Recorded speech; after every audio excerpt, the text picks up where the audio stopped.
Hello అండి, అందరికీ నమస్తే. మనం తెలంగాణలో ప్రభుత్వం మారి దాదాపు 6-7 నెలలు అవుతుంది. అయితే ప్రస్తుతం ఉన్న కాంగ్రెస్ ప్రభుత్వం అంటే నిజంగానే జాబులు ఇస్తా అని చెప్పేసి, అంటే నిరుద్యోగులకు ఒక ఊరటను ఇస్తా అని చెప్పేసి ఉన్న రేవంత్ రెడ్డి గాని, ఇటు కాంగ్రెస్ ప్రభుత్వంలో ఉన్న ప్రస్తుతం మంత్రులుగా ఉన్న వాళ్ళు గాని ఎవరైనా ఇప్పుడు నిరుద్యోగులను హ్యాపీ చేసిండ్రా, వాళ్ళు సంతోషంగా ఉన్నారా, లేకపోతే అట్లీస్ట్ సాటిస్ఫైడ్ గా ఉన్నారా లేదా అనేది ఇప్పుడు మనం వాళ్ళని అడిగి తెలుసుకుందాం. అన్న నమస్తే. నమస్తే.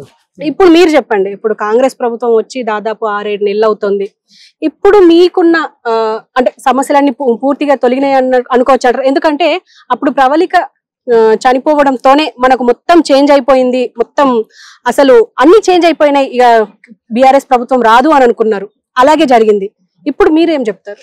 ఏం లేదు మేడం, ఈ జాబ్ క్యాలెండర్ అన్నారు కానీ జాబ్ క్యాలెండర్ లేదు, ఇది మొత్తం బోగస్. మెగా డిఎస్సి అన్నాడు కానీ మెగా డిఎస్సి కాదు, దగా డిఎస్సి. అనేక మంది తెలంగాణ రాష్ట్రంలో దిల్సుఖ్ నగర్ లో గానీ, ఆర్టిస్ట్ క్రాస్ రోడ్ లో గానీ, ఉస్మాన్ యూనివర్సిటీలో గానీ అనేక మంది పేద విద్యార్థులు ఇక్కడ జాబ్ వస్తే మా కుటుంబాలు బాగుపడతాయి, మా భవిష్యత్తు బాగుంటుందని అనేక పేద విద్యార్థులు వచ్చి చదువుకుంటారు. కానీ కాంగ్రెస్ గవర్నమెంట్ లో జాబ్ క్యాలెండర్ అన్నా కానీ జాబ్ క్యాలెండర్ లేదు, ఏం లేదు. అది మొత్తం మాటలే. ఇంతవరకు డిఎస్సి ఈ రోజు రిజల్ట్ ఇచ్చిండు, డిఎస్సి రిజల్ట్ ఇచ్చినా కానీ నియామక పత్రం ఎప్పుడు ఇస్తారో అది ఎవరికి తెలియదు, అది ఆ దేవునికే తెలవాలి. కాకపోతే పక్క రాష్ట్రంలో ఉన్న చంద్రబాబు నాయుడు మెగా డిఎస్సి వేసిండు, 20,000 వేసిండు మెగా డిఎస్సి. ఇది 11,000 డిఎస్సి, ఇది మెగా డిఎస్సి కాదు, మెగా డిఎస్సి. అంటే ఇప్పుడు మీకు డిఎస్సి వేశారు, ఓకే, మెగా డిఎస్సి అని చెప్పేసి తీసుకొచ్చారు, అంటే దీని వల్ల మీకు ఏం ఉపయోగం లేదు అంటారా? ఏం లేదు మేడం, అసలు 25,000 డిఎస్సి వేయాలి. గౌరవ ముఖ్యమంత్రి రేవంత్ రెడ్డి గారు 25,000 మెగా డిఎస్సి వేయాలి, కానీ 11,000 వేసిండు. అయితే 11,000 డిఎస్సి కాదు, ఇది దగా డిఎస్సి. అంటే మిమ్మల్ని అంటే ఇప్పుడు నిరుద్యోగుల్ని ప్రభుత్వం పట్టించుకుంటుంది అంటారా లేదంటారా? లేదు మేడం, పట్టించుకోవట్లేదు. ఇప్పుడు మొన్న ముఖ్యమంత్రి గారు ఏం చెప్పిండు, జాబ్ క్యాలెండర్ అన్నారు కానీ జాబ్ క్యాలెండర్ అంటే జాబ్ క్యాలెండర్ ఏ నెలలో ఎన్ని జాబులు ఉన్నాయి, ఏ పోస్టులు ఉన్నాయి, ఎన్ని ఉన్నాయి, అది కూడా అది క్లారిటీగా లేదు. దాని గురించి కూడా క్లారిటీగా మాకు చూపెట్టాలి. ఇప్పుడు జాబ్ క్యాలెండర్ అంటే ఇప్పుడు సంవత్సరానికి 12 నెలలు కదా, జాబ్ క్యాలెండర్ అంటే ఇప్పుడు సంవత్సరానికి ఒకసారి ఎప్పుడు కాదు, ఇది సెప్టెంబర్ అక్టోబర్ లో ఉన్నాయి, అక్టోబర్ లో జాబ్ క్యాలెండర్ అనండి, అక్టోబర్ లో ఏ శాఖలు ఉన్నాయి, ఎన్ని పోస్టులు ఉన్నాయి, అట్లా క్లారిటీ ఇవ్వాలి మాకు. ఒక క్లారిటీ కూడా లేదు, క్లారిటీ లేదు. అంటే వచ్చినప్పటి నుంచి. అవును మేడం, వచ్చినప్పటి నుంచి క్లారిటీ లేవు. ఓకే, అంటే ఇప్పుడు ప్రభుత్వం ఇప్పుడు ప్రస్తుతం వేరే వర్క్స్ మీదే ఎక్కువ కేంద్రీకరించింది అనుకోవచ్చు దృష్టి. ఎందుకంటే ఇప్పుడు మనం చూస్తూనే ఉన్నాము, ఒక పక్క హైడ్రా అంటారు, మూసీ డెవలప్మెంట్ అంటారు, ఇంకో పక్క ఇవే జరుగుతున్నాయి, ఇంకా వేరే కేసులు నడుస్తున్నాయి. కానీ ఈ నిరుద్యోగుల గురించి ఎలాంటి న్యూస్ లేదు, ఏం లేదు. నిన్న రీసెంట్ గా డిఎస్సి రిజల్ట్స్ అని చెప్పేసి ఒక హెడ్ లైన్ వచ్చింది, అంతకు మించి ఇంకేం లేదు. చెప్తారు? లేదు మేడం, అసలు నిరుద్యోగుల గురించి అసలే పట్టించుకోవడం లేదు. కాంగ్రెస్ గవర్నమెంట్ ని మేము కావాలని నిరుద్యోగులం కానీ అనేక ప్రతి జిల్లా డిస్ట్రిక్ట్ తిరిగి కాంగ్రెస్ ప్రభుత్వం గెలిస్తే మా భవిష్యత్తు బాగుంటుందని 10 సంవత్సరాలు పరిపాలించిన కేసీఆర్ నే గద్దె దించినాం. కానీ రేవంత్ రెడ్డి గారు ఓట్లు వేసిన దాకా ఒక తీరుగా, ఓట్లు పడ్డానికి ఒక తీరుగా చేసి విద్యార్థులతో అవసరాలప్పుడు ఓట్లు వేయండి, ఈ టీఆర్ఎస్ ప్రభుత్వాన్ని దించండి అని అన్నాడు. మళ్ళీ ఇక ముఖ్యమంత్రి గారు వచ్చిన దాకా పదవి సీట్ ఎక్కగానే అందరికి న్యాయం చేస్తా అన్నాడు. న్యాయం లేదు, ఏం లేదు. ఆ క్యాలెండర్ అనేది కూడా మాకు క్లారిటీ కావాలి. ఈ రోజు డిఎస్సి రిజల్ట్ ఇచ్చిండు, డిఎస్సి రిజల్ట్ ఈ రోజు ఇస్తే మరి నియామక పత్రం ఎప్పుడు ఇస్తాడో మరిగా. అవును, అంటే ఇప్పుడు డిఎస్సి ఇప్పుడు మీకు వినతి పత్రం వస్తుంది రాదు అని చెప్పేసి అది డౌటే ఉంది. ఎందుకంటే ఇంతకు ముందు కూడా మనకు చాలా జాబ్స్ రిజల్ట్స్ వచ్చినప్పటికీ అవి అంటే ఇంతవరకు మొన్న వచ్చిన నర్సింగ్ లకు కూడా వాళ్ళకి ఇంకా ఇంతవరకు శాలరీస్ పే చేయలేరు అనేసి అంటున్నారు, తీసుకున్నారు డైరెక్ట్. ఒకటి గ్రూప్ 1 గానీ, గ్రూప్ 2 గానీ, గ్రూప్ 3 గానీ, గ్రూప్ 4 గానీ చాలా నోటిఫికేషన్ రాసిరు మేడం.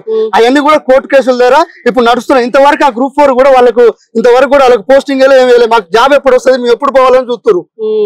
చాలా ఇబ్బందులు, స్ట్రగుల్స్ అనుభవిస్తారు ఇక్కడ విద్యార్థులు, అనేక మంది పేద విద్యార్థులు. వీటికి వచ్చేది ఎస్సీ, ఎస్టీ, బీసీ, మైనార్టీ విద్యార్థులే వస్తారు, మామూలు సాధారణ కుటుంబాల నుంచి వస్తారు, పేద విద్యార్థులు వస్తారు, ఉన్నోళ్ళు ఎవరు రారు వీడికి.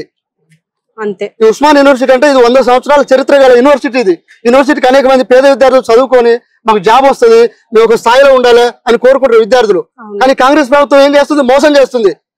అంటే ఇప్పుడు టిఆర్ఎస్ ప్రభుత్వము మోసం చేసి, ఇటు కాంగ్రెస్ ప్రభుత్వం మోసం చేసి, అంటే మనకి ఏది ప్రత్యామ్నాయం ఏది అంటారు? ప్రత్యామ్నాయం ఏం లేదు మేడం, మాకు నిరుద్యోగుల పక్షాన్ని ఒకటే మేము కోరుకునేది ఒకటే, మాకు జాబ్ క్యాలెండర్ అన్నాడు. కానీ జాబ్ క్యాలెండర్ అంటే పేరుకే జాబ్ క్యాలెండర్, కానీ ఏ శాఖలో ఎన్ని పోస్టులు ఉన్నాయి, ఇప్పుడు సెప్టెంబర్ ఇది అయిపోతుంది, అక్టోబర్, నవంబర్, డిసెంబర్ అదే జాబ్ క్యాలెండర్ అన్నాడు కానీ ముఖ్యమంత్రి గారు ఇప్పుడు ఏ నెలలో ఏమున్నాయి అది క్లారిటీ చెప్పమనండి. అన్న మీరు చెప్పండి, ఇప్పుడు డిఎస్సి అంటే టీచర్స్ కొరత ఉంది అని చెప్పేసి అప్పుడెప్పుడో అన్నారు, ఇప్పుడు టీచర్స్ కొరత ఇంకా కొనసాగుతూనే ఉంది, ఇప్పుడు రిజల్ట్ ఇచ్చారు, దీని గురించి మీరేమంటారు? మేడం నేను కూడా డిఎస్సి ప్రిపేర్ అయినా, నాకు కూడా జాబ్ వచ్చే అవకాశం ఉంది, నాకు కూడా ఒక 60 మార్కులు వస్తున్నాయి. అయితే ఏమన్నాడంటే డిఎస్సి గురించి పోస్ట్ పోన్ చేయాలని మేము మస్తు ధర్నా చేసినాం మేడం. మామూలు ధర్నా చేయలే, ఒక నెల రోజుల పాటు బాగా కష్టపడ్డాం. గ్రూప్ 2 పోస్ట్ పోన్ చేసిన కానీ డిఎస్సి పోస్ట్ పోన్ చేయలే. మేము బలమూరు వెంకట అయినా, రియాజ్ సార్ అయినా, ఆకునూరి మురళి అయినా, మన రేవంత్ రెడ్డి సీఎం అయినా ఏంటంటే బాగా పోస్ట్ పోన్ చేయాలని చాలా మంది విద్యార్థులు టైం సరిపోవట్లేదు, ఎంత పోస్ట్ పోన్ చేశారన్నా కూడా సిలబస్ హెవీగా ఉంది, ఎంత చెప్పినా సిలబస్ కావట్లేదు. దాదాపు 30 పుస్తకాలు చదివి ఉంటుంది డిఎస్సి, ఒక గ్రూప్ 2 లెవెల్ ఉంటాయి సిలబస్. ఆయన పోస్ట్ పోన్ చేయండి మేము చెప్పినా కూడా డిఎస్సి మెగా డిఎస్సి చేస్తున్నాడు, మెగా డిఎస్సి వేయలేదు, 11,000 పోస్ట్ చేసిండు. కానీ సరే మెగా డిఎస్సి వేయకపోయినా కూడా మాకు టైం కావాలి టెట్కు నుంచి గ్యాప్ కు డిఎస్సికి ఒక నెల రోజులే టైం ఇచ్చిండు, కనీసం 3 నెలలు టైం ఉండాలి, అది టైం ఏం లేదు.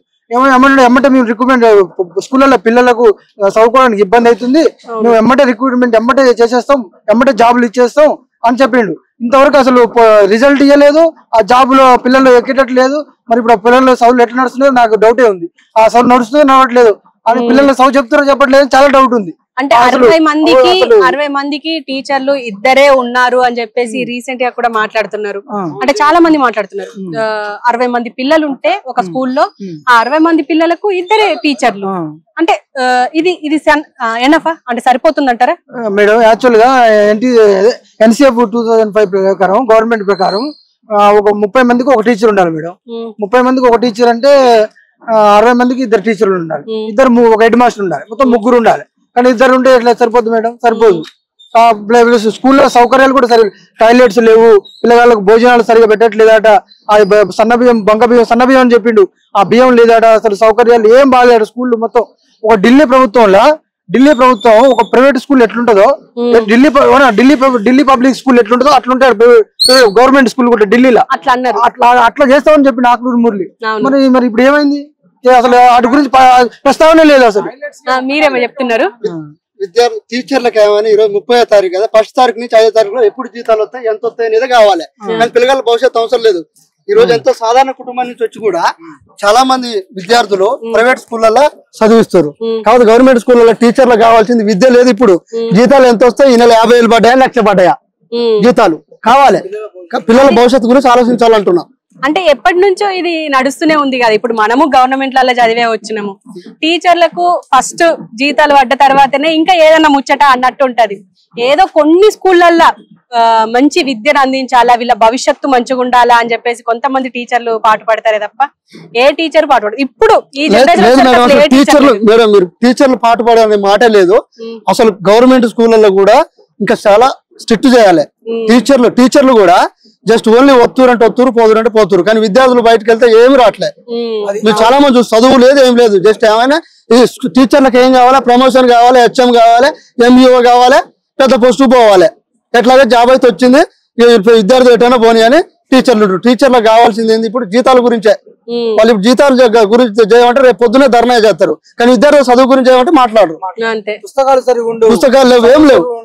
ఢిల్లీ గవర్నమెంట్ అసలు చాలా బెస్ట్ మేడం. మన ఇండియాలోనే ఢిల్లీ గవర్నమెంట్ అసలు ఒక ప్రైవేట్ స్కూళ్ళతో కంటే ఎక్కువ మంచిగా పిల్లలకు చదువు అయినా,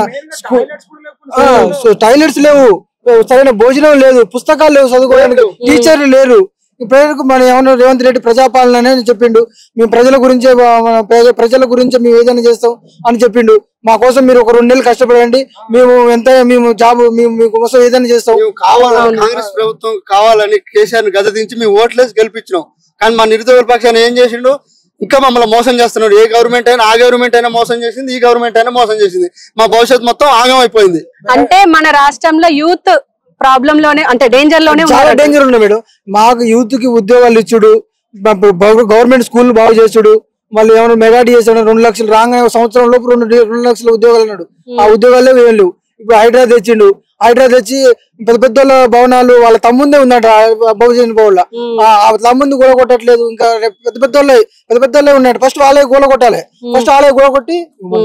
హైడ్రా దాని మీద పడా బాబులు ఎంత పెద్దోళ్ళు ఉన్నా గానీ వాళ్ళని కూల్చేయాలి. కానీ సామాన్య పేదవాళ్ళు కష్టపడి పని చేసుకొని వాళ్ళు కట్టుకుంటే వాళ్ళు కూలిపోతే వాళ్ళ జీవితాలు ఆగమైపోతున్నాయి. ఎంతో మంది అనేక పని చేసుకుంటూ వాళ్ళు ఎంత ఇబ్బందులు కట్టుకుంటే వాళ్ళే కూల్చేస్తే చాలా ఇబ్బందులు ఎదుర్కొంటారు. కాబట్టి దీని మీద ఉన్న ఎంత పెద్ద బడా బాబులైనా కూల్చాలి.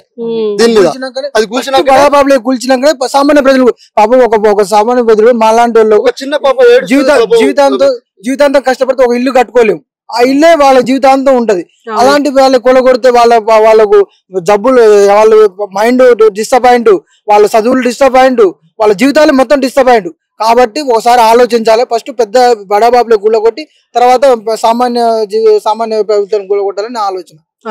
ఏదేమైనా గౌరవ ముఖ్యమంత్రి రేవంత్ రెడ్డి గారు సరే ఏదేమైనా కానీ మా నిరుద్యోగుల పక్షాన్ని మీరు ఉంటారని మేము కోరుకుంటూ మీరు ఇప్పటికైనా మీరు ఒకసారి ఆలోచించండి. మా నిరుద్యోగుల పక్షాన ఏ శాఖలో ఏ పోస్టులు ఉన్నాయి, ఏ జాబ్ క్యాలెండర్ అని చెప్పారు, ఎన్ని పోస్టులు ఉన్నాయి, నెక్స్ట్ కూడా డిఎస్సి పోస్టులు 6,000 అన్న, మరి 6,000 మరి ఏమది 6,000 అని చెప్పారు. అది కూడా క్లారిటీ లేదు మాకు. దాని మీద కూడా మీరు ఒకసారి మాట్లాడరు. ఎందుకంటే నిరుద్యోగులు మేము అనేక ఇబ్బందులు ఎదుర్కొని యూనివర్సిటీకి వచ్చి చాలా స్థానం నుంచి మేము చదువుకుంటున్నాం.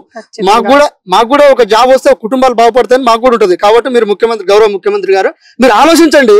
ఏ సమస్యనైనా ఆలోచించండి. మీరు ఆలోచించి మాట్లాడండి. మీరు ఏ సమస్య మాట్లాడుకోకుండా ఎవరికొకరికి చెప్తే వాళ్ళకి ఏం తెలవట్లే. అడ్మినిస్ట్రేషన్ లేదు, ఏం లేదు. దీనికి విద్యాశాఖ చైర్మన్ ఇచ్చిండు, మన ఆఖరి మురళి సార్ ఇచ్చిండు. మురళి సార్ పిలిపియండి, సచివాలయంలో మాట్లాడి ఏ సమస్యలు ఏమున్నాయి వాళ్ళందరికీ సర్క్యులేషన్ జారీ చేయండి. జారీ చేసి మీరు మాట్లాడరు. మీరు మాట్లాడితే మా బాధలు ఎందుకు తెలుస్తాయి. మీరు ఏమన్నా కూకుంటే ఎవరికో చెప్తే ఏం అర్థం కాదా మాకు. కాబట్టి ఇప్పటికైనా చేసేది ఏం లేక మా సమస్యలు మీరు పట్టించుకోవాలని గౌరవ ముఖ్యమంత్రి గారికి నేను కృతజ్ఞతలు తెలుపుకుంటూ ముగిస్తున్నా. థ్యాంక్ యూ అన్న. Thank you very much.